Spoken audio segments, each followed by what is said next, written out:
Jared, what do you think about if we go ahead and get rolling? People can join us as they do. Sounds good to me. All right.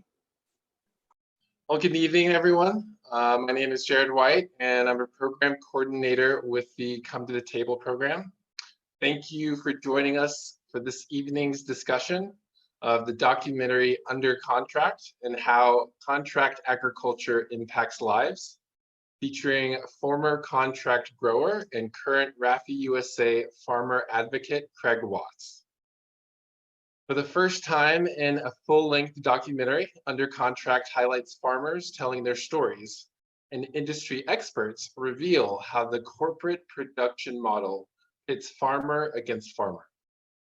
Under Contract, Farmers in the Fine Print takes audiences on a road trip across the American South and to southern India to understand what's happening to farmers living under contract and what we can do to change our food system for the better. The story of the contract farmer is the story of what's changing in rural America. Power in agriculture is changing hands, but few people know what's happening to the farmers producing our food. This conversation is co-hosted by a farm church and the Rural Advancement Foundation International USA. Located in Durham, North Carolina, Farm Church's mission is to gather a Christ-centered community around elements of soil and food, break bread together, and to leverage all the resources of a farm to address food insecurity in their community. If you would like to learn more about this unique spiritual community, you should definitely check out farmchurch.org. At the Rural Advancement Foundation International USA, or RAFI-USA for short, we envision a future in which people work in partnership to build strong, self-reliant communities where everyone can eat healthy, just, and sustainable food. RAFI-USA brings this vision to life, particularly through Come to the Table. Come to the Table's objective is to relieve hunger and strengthen just, sustainable agriculture in rural North Carolina. We engage, organize, and mobilize people of faith, farmers, and communities to increase food security, address poverty, and strengthen justice in our food system. This session will be recorded, so please keep this in mind when sharing. The breakout rooms and conversations that happen there will not be recorded and will remain private. The recording will be made available afterwards to participants.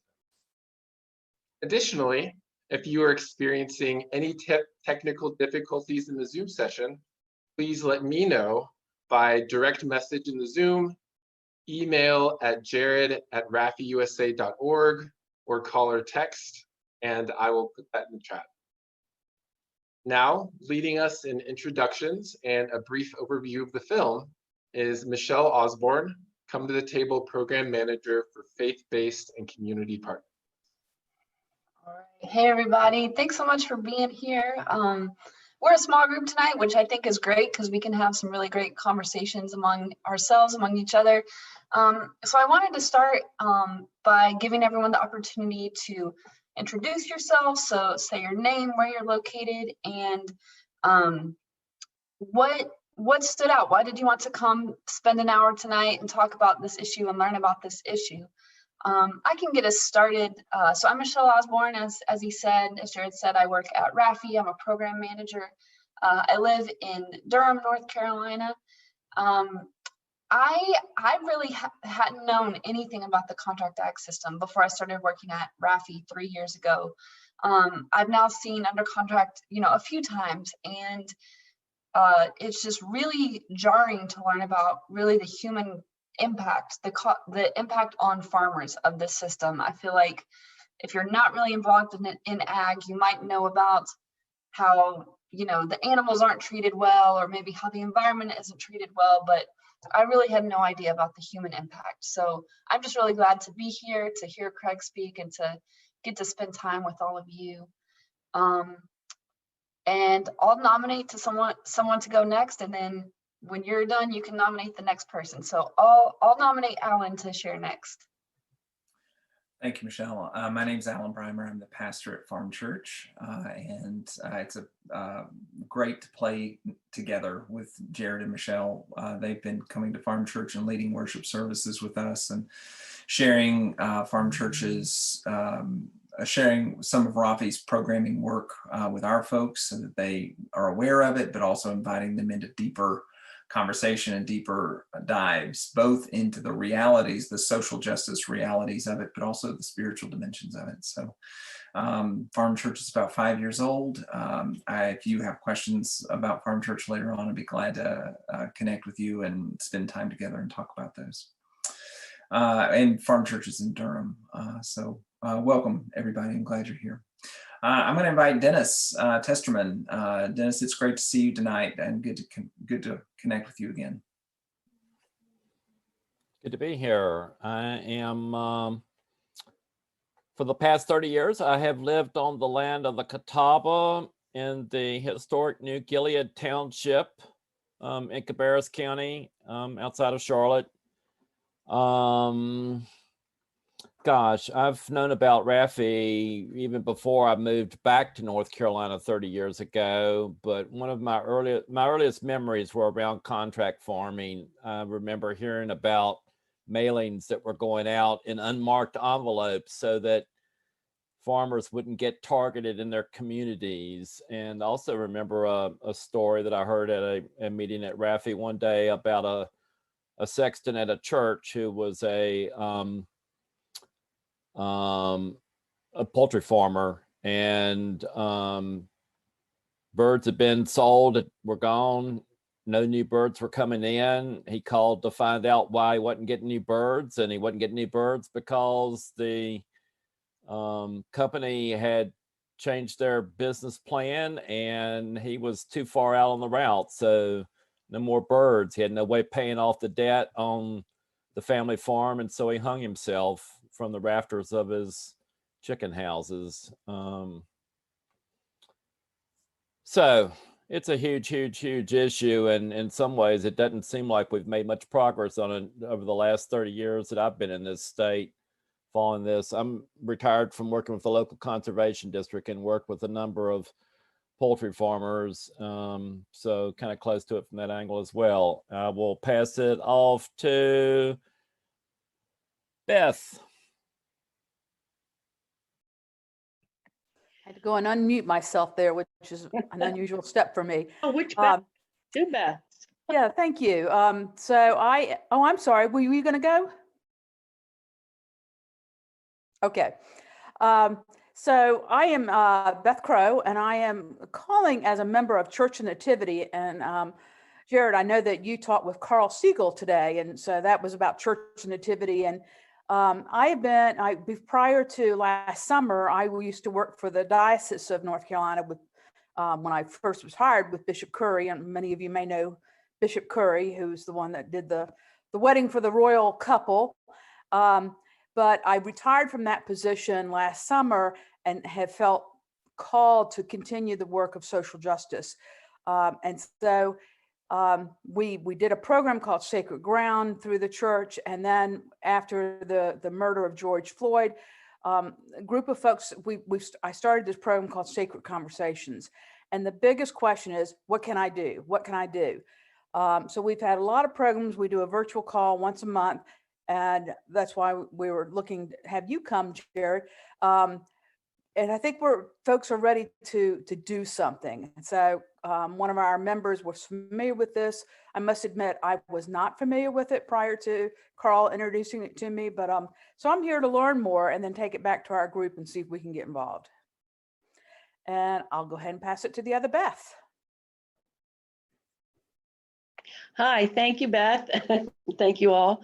I'm another RAFI staff member here tonight. I am the communications manager for the organization. I've been with them just about 6 months, and it's been great so far, even though I actually met one of our staff members tonight. I met Tyler tonight, so he dropped off some mailings for me. So, but it's been a little strange not having met anyone, but it's a great group of people, and I'm thrilled to be working with the group. My introduction to agriculture, well, I grew up in Southwest Pennsylvania, so my classmates were divided among farmers, coal miners, and probably maybe small business people out in rural Washington County, Pennsylvania. And in 2008, I took a position with an animal welfare organization, and I worked with them for about 5 years. And it was on basically focused on pasture raised. We were promoting and certifying farms who were doing pasture based farming techniques. So that was my 5-year education on agriculture. I still have a lot to learn, and I'm learning a lot every day from my colleagues, and very committed to making change. And I'm glad to be here with you all tonight. I pass it on to John.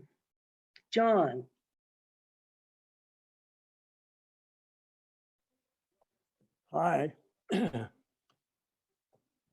I'm John Matthew. I live in Boise, Idaho, and I've been following Farm Church. I started out in farming and then became a rural pastor in the Presbyterian Church, and studied ag econ and rural sociology, and have kept up with it over the years. I'm long retired, and even in my retirement, I became an Episcopal priest. So I've served both denominations, and in the priesthood, we served a little church in the Idaho mountains.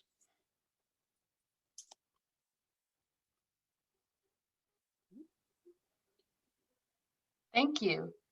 I think Nathan hasn't shared. Yeah. Hey, everybody. I'm Nathan Piper. I'm a program coordinator at Wake Forest University in Winston-Salem, North Carolina. I attend the campus garden. It's a big part of my job. We do agricultural education and make connections between the coursework that students are studying, agriculture and sustainability. I coincidentally am an ordained Presbyterian USA pastor. Never took a call, so I'm technically still on the cusp there of ordination. But yeah, and then I'm also from South Central Pennsylvania, Beth. My dad grew up on a farm. They had 2 chicken houses, so I think like 40,000 laying hens. And he moved to the suburbs as soon as he could get out, and never went back. So the big irony for me is that you know, I grew up in the suburbs, went to Penn State, big land grant institution, and studied, you know, business, and only found farming later in life. And so I'm really excited about the conversation tonight. I think it's really important. Cool. Craig, do you want to introduce yourself? Yeah, I'm Craig Watts. I'm down in southeastern North Carolina, sitting here on the family farm that I was raised on. Been here over 50 years. Former contract poultry producer for Purdue Farms. Did that for about 23 years. Got the debt down low enough where I could jump off the debt treadmill without getting hurt, and I jumped off. So I'm now currently working with RAFI and their farm advocacy program, and I work with another nonprofit where I try to go out and educate farmers about the pitfalls of these contracts. Yeah, thank you. This is a great group tonight. I'm so excited to get to discuss this film with you and to get to hear from Craig. So what I wanted to do next is, you know, we sent out the film, and I hope y'all got to watch it. But if you didn't, I'm just gonna give you a cheat sheet for the next few minutes, or a reminder, either one. But just wanted to go over some of the highlights of the film so we can all kind of make sure that we're all on the same page as Craig shares with us next. So just a few highlights. The poultry industry has changed dramatically in the last 60 years. So Chickens have always been, pretty common on farms, but raising them for sale wasn't cheap. And so for much of our US history, chicken was a special occasion meat, right? It was just reserved for a Sunday dinner, a holiday, something like that. That began to change in the 40s when formerly independent parts of the supply chain, so like hatcheries, feed mills, slaughterhouses, processing facilities, these different parts began to be bought up and integrated into single companies known as integrators. So when we think about these companies now, like Tyson, Purdue, Smithfield, those are integrators. They own all aspects of production, and this allows them to control the price and the quality of the chicks and everything from the genetics of the chicks to the drumstick packaging. They control the whole thing. So we can back up a little bit and talk about how do farmers get into this. And I'm sure Craig can share, about how he got into it, but basically, in many cases, a company will go and build a processing facility in a particular place. And then they'll look around and try to find farmers within a certain mile radius of that plant where they can send and process their birds. So company literature and representatives paint a picture of a steady return on investment and on the growers' hard work. These company reps talk about consistent paychecks. They talk about how you can rapidly pay down your infrastructure investment loans, how you can have a steady income. Those are all lies, as we'll dive into a bit more. One thing about this system is that once a grower, begins to find that what they've been sold is a lot different than what their reality is, that grower is trapped. They're trapped by the debt burden, by the lack of their other options of where to go, because of the high level of concentration in the chicken industry. It's very pronounced. So the top four integrators in the poultry industry control about 60% of the national market. And that's even worse on the local level, where there might only be one processor in town, right? So in Wilkesboro, there's a Tyson plant. If you're in that area and you wanted to grow for someone else because you were sick of the way that Tyson was treating you, you probably don't have another option. There's probably not another company in town. We see that in the eastern part of North Carolina with Smithfield. I've talked with farmers who have said, 20 years ago, 30 years ago, there might have been 15 different pork companies in that part of the state. Now there's pretty much Smithfield and Prestige. We know that Goldsboro Milling went out of business earlier this year. It's because of this heavy concentration. So the biggest thing that's trapping growers in this contract system is the debt. It's common for farmers to go into debt to run their farms, any type of farmer. If you grow vegetables or commodities, you have to get a loan to buy seeds or buy the equipment in the spring, and then you pay that back at the end of the season when you sell your product. But for chicken farmers, it's different. They have to get 15 or 20-year loans just to even be able to get in the business, just to buy the houses, build the houses for the chickens. And so what that means is they are trapped for the length of those loans, having to pay those back. And something that complicates that is the contracts with the companies. So the problem with the large loans that the farmers take on is the disparity between the commitment that's being made by the farmers and the actual commitments that are being made by the industry and by the integrators. So growers take on $1 million or more loans, but integrators really only offer short-term contracts, essentially only guaranteeing the delivery of the first flock of birds. And you can turn a flock in about 5 weeks. So that's not long. Once growers have signed the contract, they don't have the option to walk away without facing bankruptcy, losing their personal assets, losing land that could have been in their family for generations. The stakes are huge for the growers.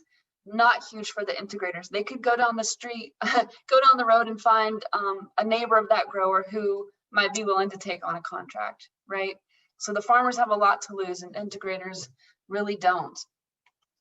To make matters even worse, growers cannot predict how much their next paycheck will be because chicken farmers are paid through a mechanism that's known as the tournament system, in which growers have to compete against each other to produce the most chicken at the lowest cost to the company.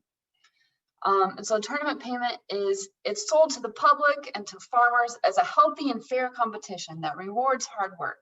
And so most farmers like the idea of competition. It's, a normal element of running a farm, but the tournament system is not a fair competition. Again, it's the integrator that reaps the benefits. The integrator is controlling who gets the sick chicks and who gets the healthy chicks and what the chicks are fed and all of the inputs they control. And so it's not actually a fair competition. All that this ends up doing is making the growers' paychecks wildly erratic from paycheck to paycheck. Growers also face another risk. So because these growers are so deep in debt for these chicken houses, many of them are afraid to risk rocking the boat, whether by raising issues with the company or speaking out about unfair treatment to the press or to government officials, or even attempting to organize with other growers. Many of them have seen neighbors who have spoken out and who have had their contracts cut short or dropped in the tournament rankings or brought sick birds or whatever it might be, retaliated against in a variety of ways. And lastly, there's a clause in the contract that can make it almost impossible for growers to get out of debt.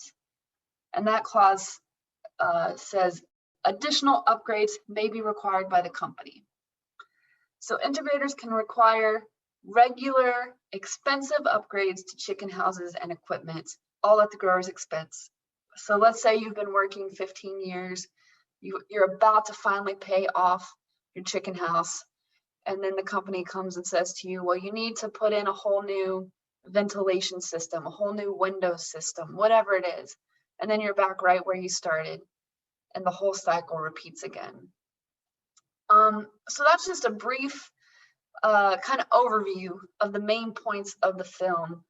And so I wonder if we could take maybe just about 5 to 7 minutes just to share, those of you who weren't able to watch the movie, or just from what I've said just now, does anyone have any general reflections from this? How much of this was new information, or how much of this was familiar? As I said earlier, for me, I'd heard about the impacts of this type of growing system on the birds and on the environment, but I hadn't really heard about the impact on farmers. So for me, that was the new piece when I first watched this film was, wow, like farmers are really being oppressed in this way by these large companies that they really have no recourse against. So I'm curious, what were y'all's reflections?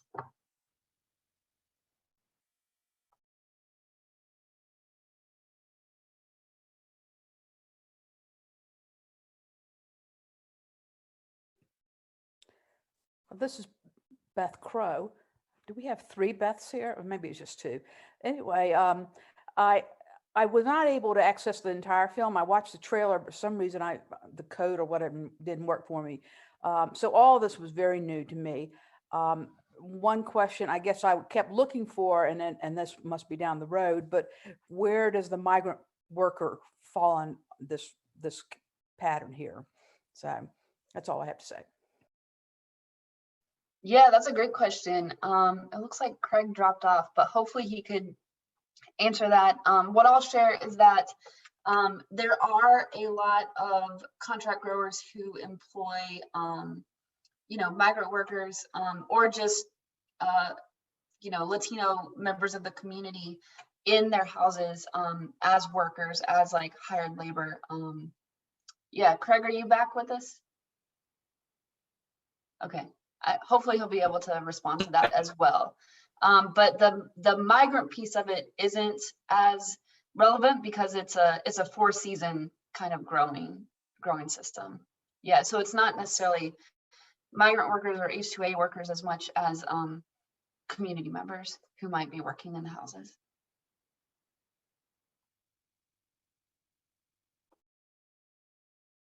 And we can send you some instructions to help you with watching the film.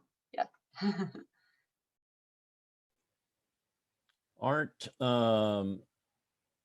largely Hispanic laborers, though, the ones that end up doing the bird catching, which is a whole nother unjust component of this system? Yeah, I don't have the complete numbers, but I would say anecdotally, yes. And so those persons are often employed by the integrators, so by Tyson, Purdue, whoever, to do this work. You know, my understanding is it's gross, it's dangerous. You get pecked at a lot. You're stepping in chicken waste. It's not pleasant work. Yeah. And employed as in, are they not contract workers versus, I mean, part of what I think I remember hearing is that they don't get, you know, the kind of benefits and all that stuff. So they're just a commodity in this system that tends to commodify, you know, whether you've got 2 legs or 4 legs or wings or not, everything seems to be a commodity. Yeah, that's right. Yeah, I can give an example of, you know, so RAFI's office is in Pittsboro in Chatham County, and Siler City is just down the road, and there's a Mount Air plant in Siler City. And what I know about that plant is they employ a lot of immigrants, labor there. Some people who are documented, some people who aren't. The people who aren't documented are hired by a staffing agency. And so they are technically contractors. And so because of that, they get treated differently. And I think we can read that as worse than the employees who are Mount Air employees. So these companies have found different ways to, you know, maneuver the system to their advantage.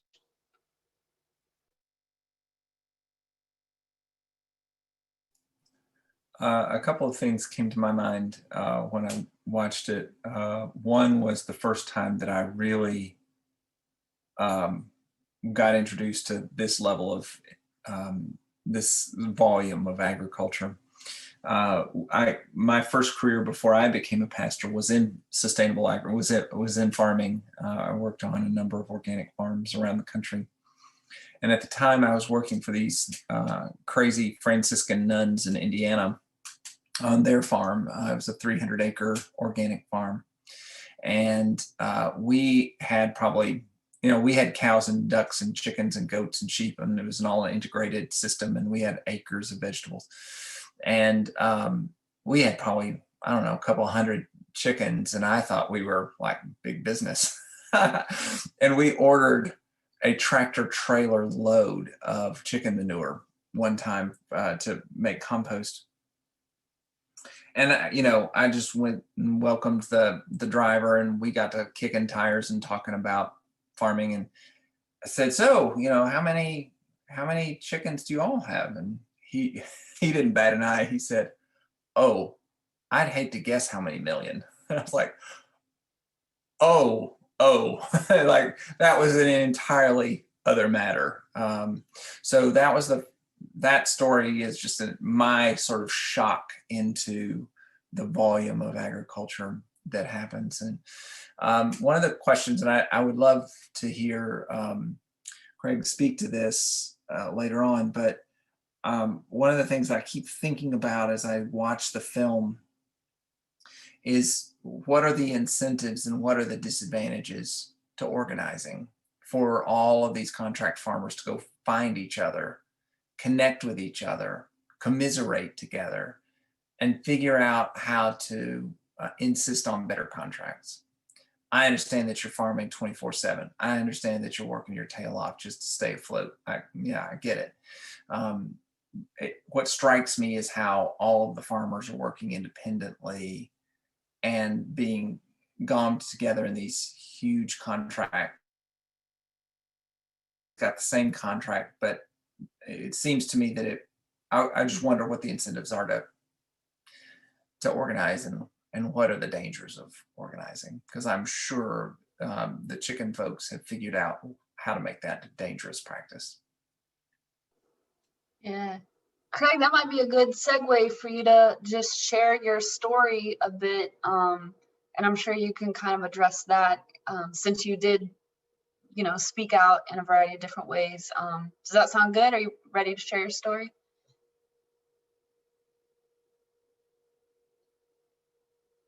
If you're speaking, you're on mute.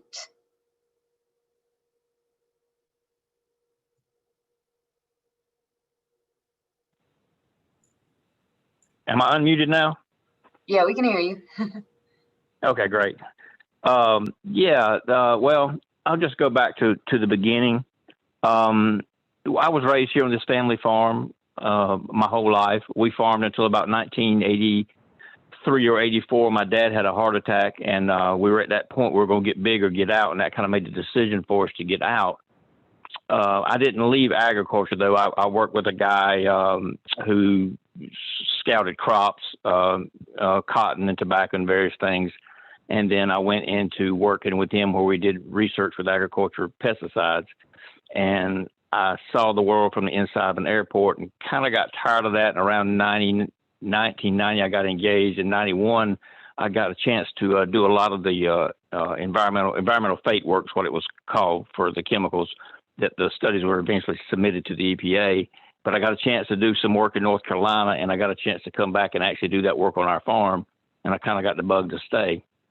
And that is right when the chicken companies came in and were courting farmers. I think the advertisement was, they said, we need a few smart birds to raise our birds or something like that. And it was just like a full-page ad in the paper.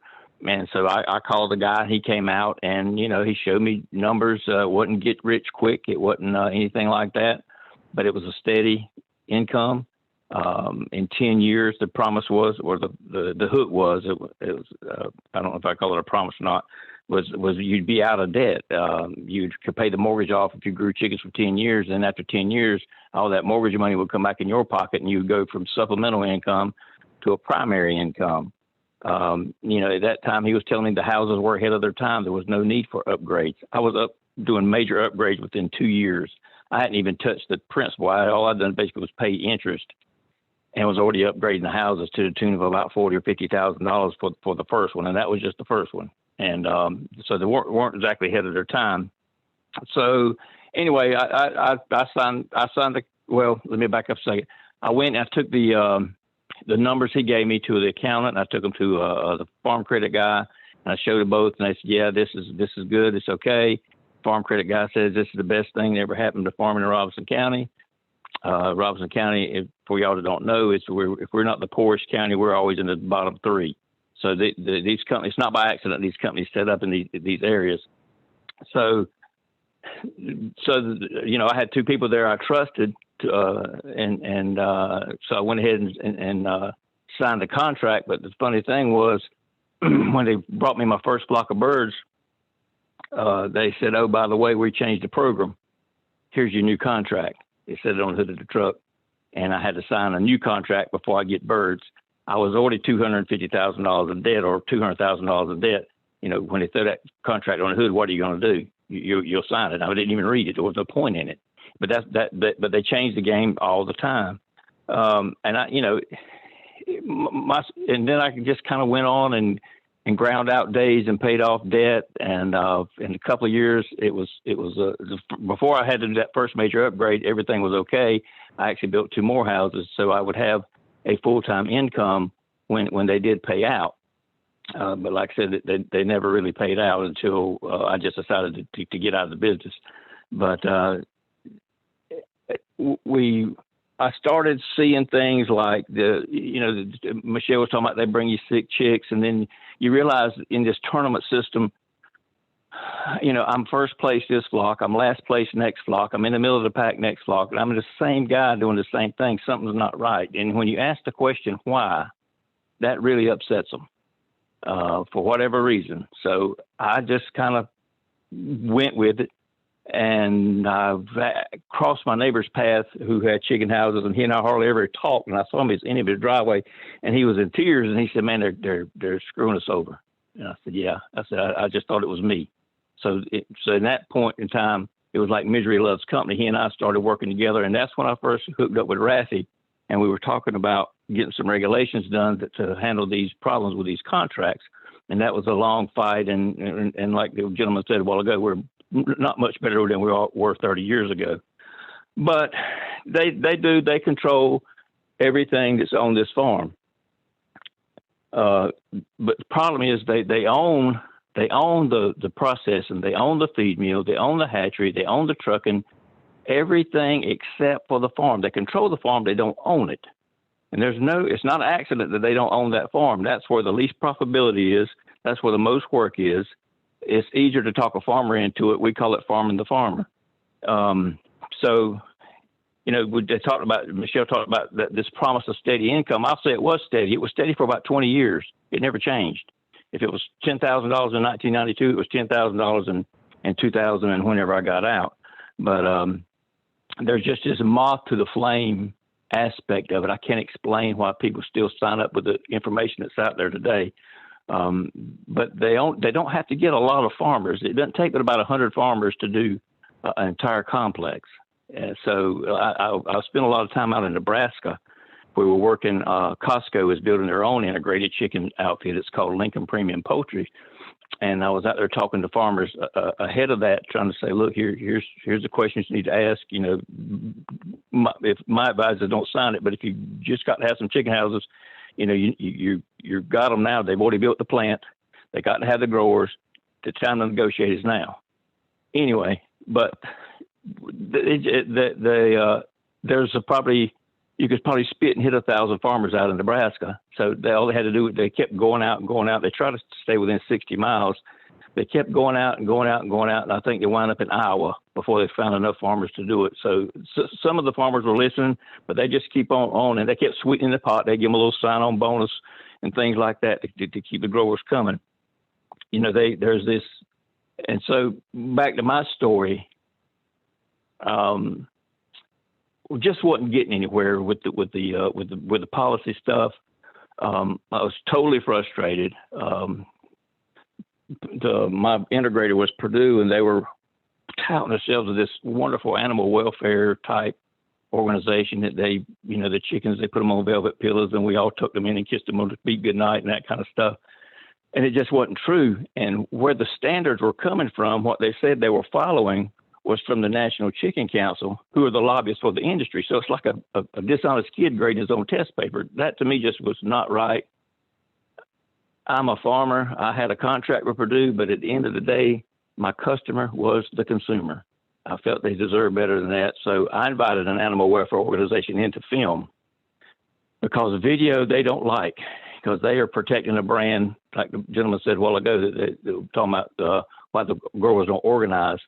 They will protect that brand, and they drug me through the mud pretty good for doing it, but people got upset, and it spawned this whole, I don't know, I can't tell you how many stories I did, how many documentaries were done about it. We were on John Oliver, and I've been on Russian television and just a lot of different places. But what happened was Purdue got good press out of it. They basically said, okay, we're going to do better. And so everybody kind of forgot about it. But I don't know. Michelle, is there anything else you want me to hit on? Yeah, do you want to share about the, Alan was asking about, organizing, and I know that you were part of like the USDA listening sessions, I think, like talk a little bit about, speaking out and stuff like that. Yeah, well, like I said, speaking out, they didn't really pay much attention to me when I was just in written press, but when I got on the video, then they took it a little more serious. But the reason the farmers don't organize, I can tell you a story when we did. We had a farmer meeting at the fellowship hall at church, And the live production manager sent her husband out to take pictures of whose trucks were there so they could call them back into the office the next day and basically say, you don't need to be doing that. So they pick you off one at a time. The consequence of organizing is, or even speaking out for that matter, the consequence is you lose your contract. Mike Weaver, that was in that documentary, he's no longer grazing chickens. The Brown guy, I can't remember what his first name was. Paul Brown, bankrupt. Clarence Leverett, bankrupt. Eric Hedrick, I think he wound up suing Pilgrims. I don't know how that worked out. And I got out of it, and I've got a lawsuit against Purdue. So they're just, the incentive to organize is great, because if the farmers just stood together and say, look, we're not going to take any more chickens for 30 days until you guys sit down, the problems will be solved in 5 minutes. Guy told me one time, he said, here's what you're dealing with. He said, to get 3 farmers to agree to something, to get an agreement out of that room, he said, you're going to have to shoot 2 of them. And that's just it. We're just hard-headed. We're independent. And, organizing is just not our thing. Like I said, we're working all the time. And I wish, Mike Weaver, he had an organization. There was a national organization. None of those people have contracts anymore. North Carolina, we had a strong organization at one time. It just kind of fizzled away. Alabama, Georgia, they all had them. But the farmers, some of them were made examples of, and it scared the rest of them. And that's the reason you don't organize. Anything else, Michelle? Yeah, there were some questions earlier about, migrant workers or the workers who come and, pick up the chickens. Can you talk a little bit about that? I don't know. I had a guy help me part time, but he wasn't migrant. He was just a friend of mine, young guy.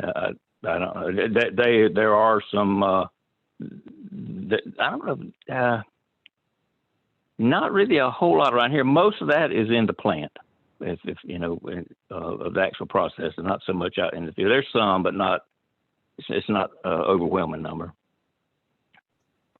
Thanks. And do you want to share about GIPSA a little bit and the advocacy work you've been trying to do in terms of going to DC and what's been happening with that? And then I saw your hand, Nathan, so we'll get you next. Well, the GIPSA was the grain inspectors, packers, stockers, whatever it is. So I can't remember what the exact term for it was, but it was a rule that they were going to bring in that the Obama administration, or actually it was before the Obama administration. In 2008, the Farm Bill was that they directed Congress to deal with some of these issues that the congressman had been hearing about from farmers for 20 years.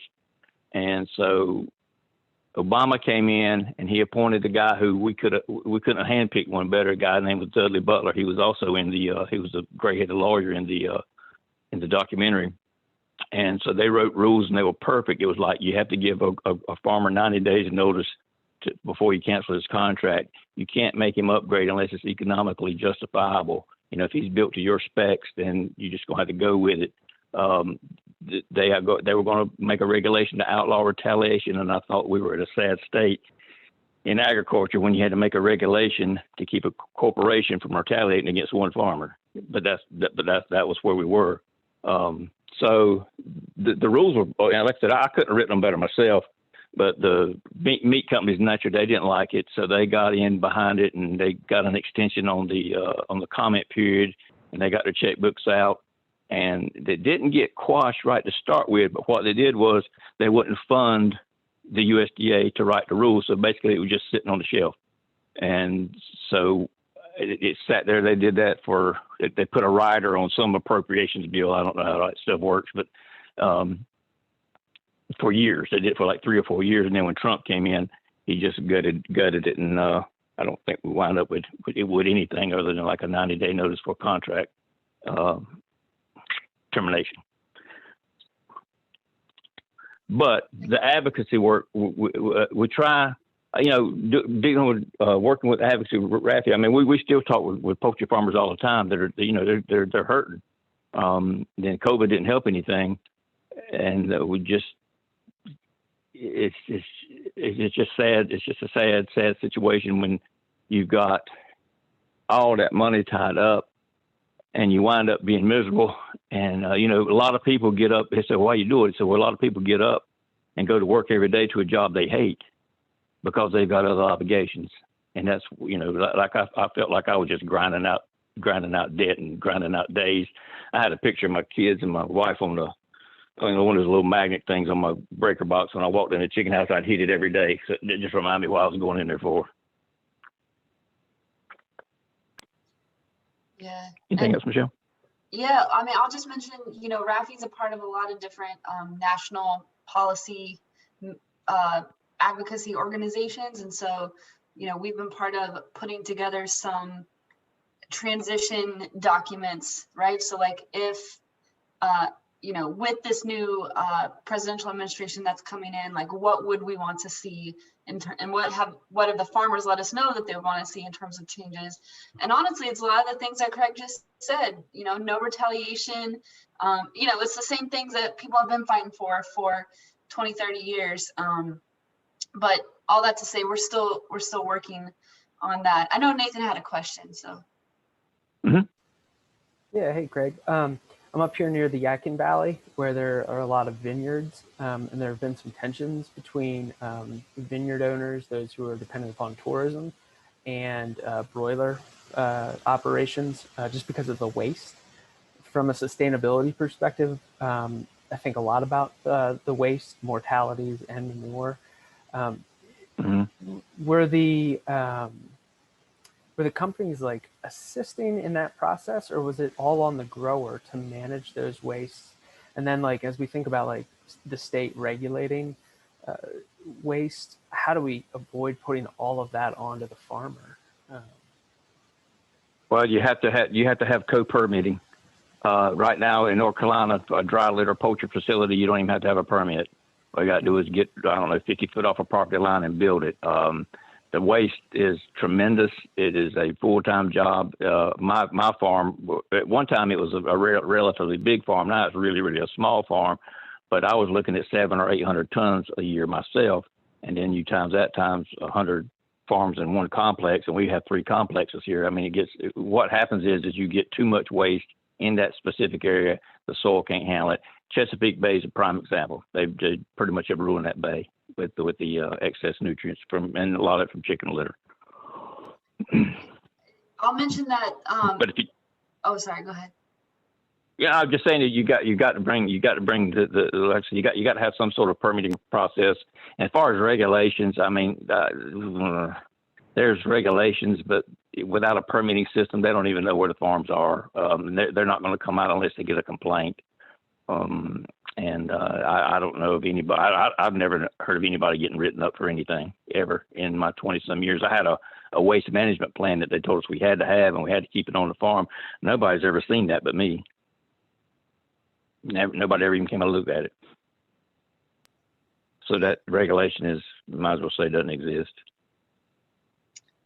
And poultry is unique in that way in North Carolina. So for example, y'all know about all of the hog farms that are in the eastern part of the state.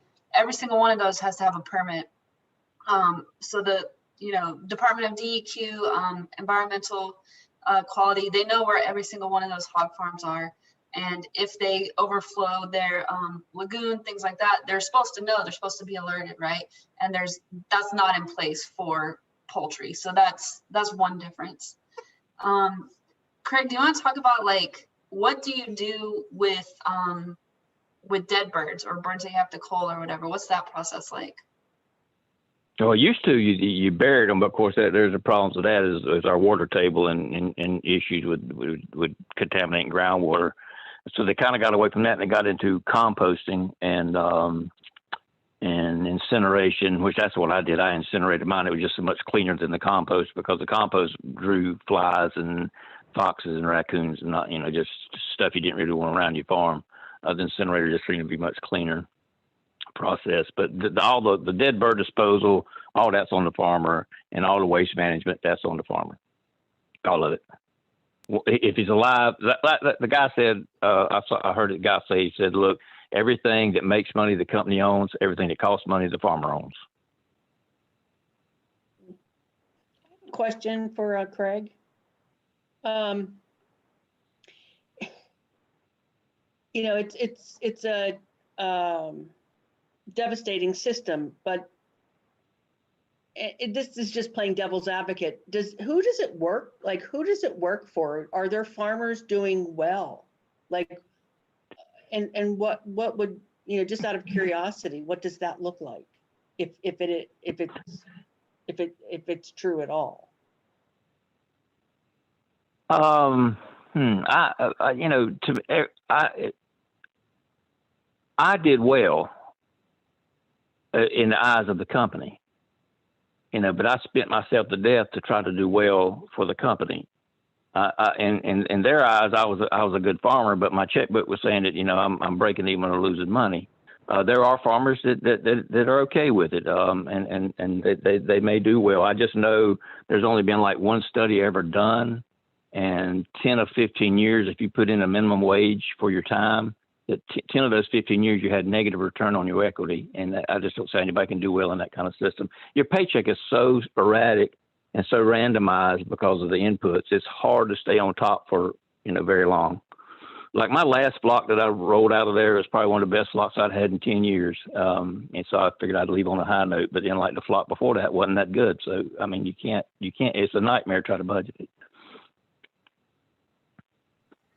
One thing I don't think we've talked about, Craig, is like the volume of birds. Like in one of your houses, how big was your house and how many birds did you have in there at any time? Well, my house was 20,000 square foot. There were 40 by 500, and we'd raised roughly 30,000 in the house at the time, meaning they got about the size that they got the square footage of a piece of notebook paper per chicken. That's the room they had to move in when they got grown. So it was pretty tight. They have since cut back the density a little bit because you know, people got, you know, wind that was happening. So I think they're going back to like maybe 3/4 of a square foot instead of 2/3 of a square foot. They didn't move the needle much, but they can say they did something. Yeah. And how many houses did you have, and like what's the average number of houses that a farmer would have? Oh my gosh, average, who knows anymore? You know, used to we had to start with 2, and then we had to, you know, be on a certain level before they'd ever let us build the other 2. And so 4 houses was a big farm, and that's what mine was. It was 4 houses, and I had capacity of 120,000. I turned 6 times a year, so that was 720,000 birds I moved out, which would be about 3 million pounds maybe. I've seen farms recently, they just went and started building these mega houses, which are 66 feet wide by 600 feet long. And I've seen I call them complexes, quote unquote farms with 48 houses all right together. So average, who knows? I mean, it's all over the place.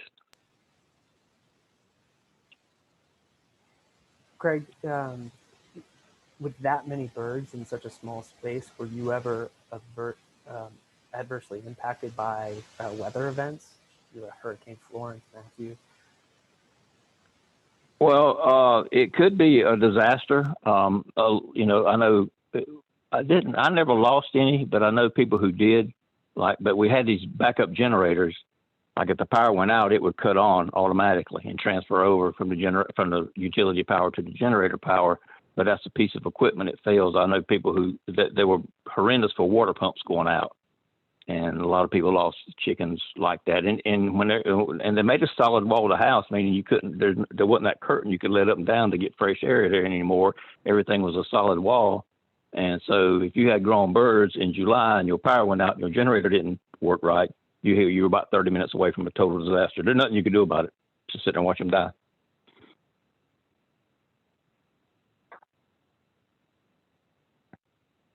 But yeah, hurricanes are fun with chickens in the house. I'm just sitting there thinking, God, I don't miss that a bit.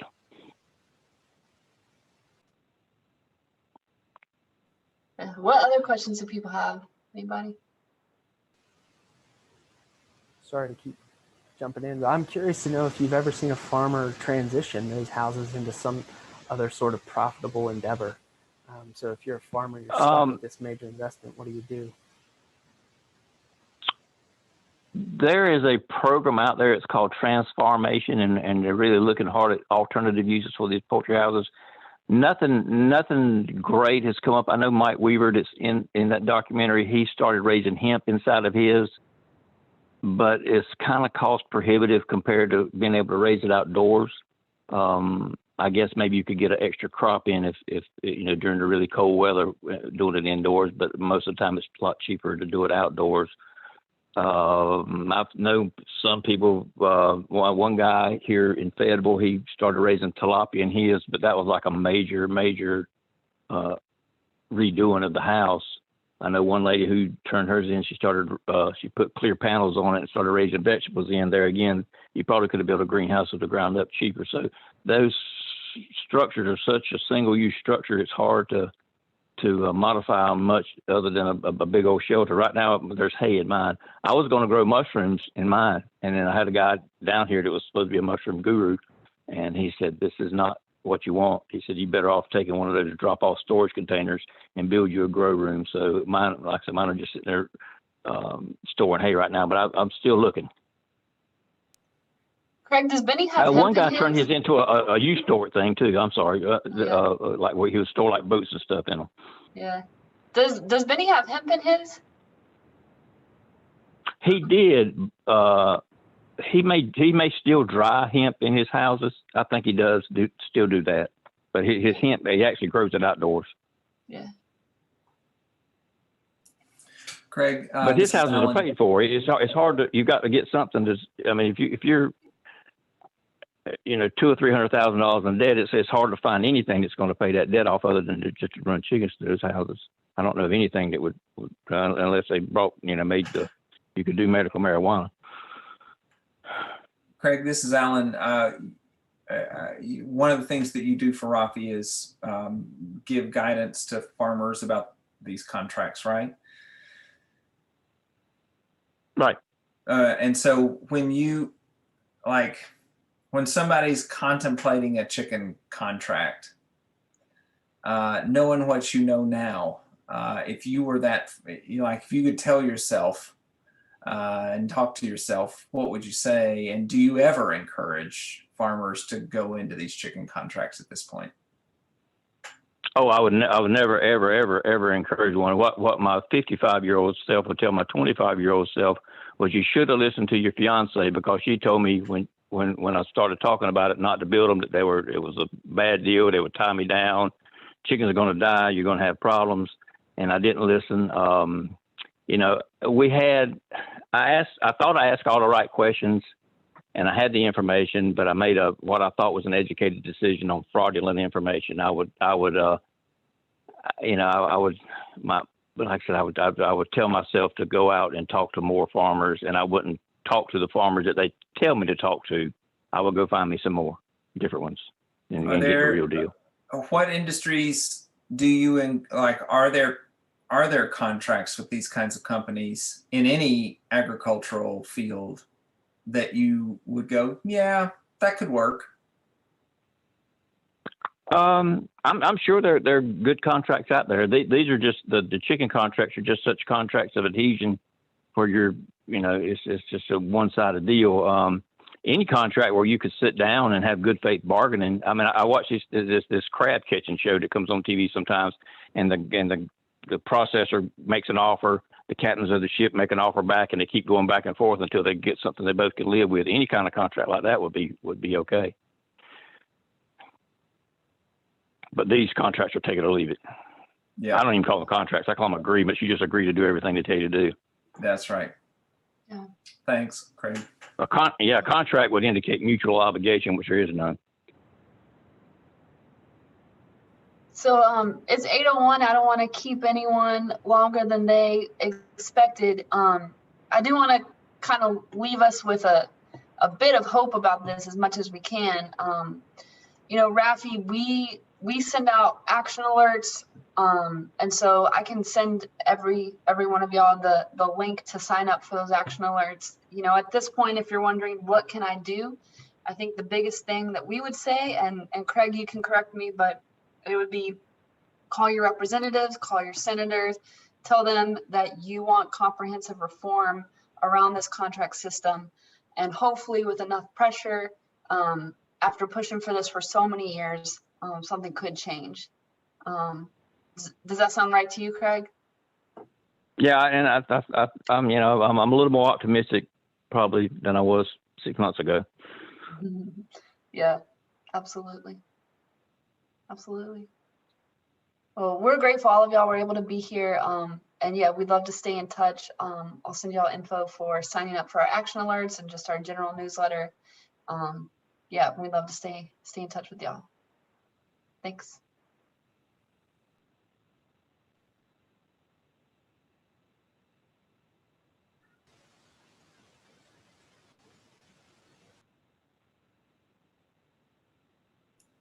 All right.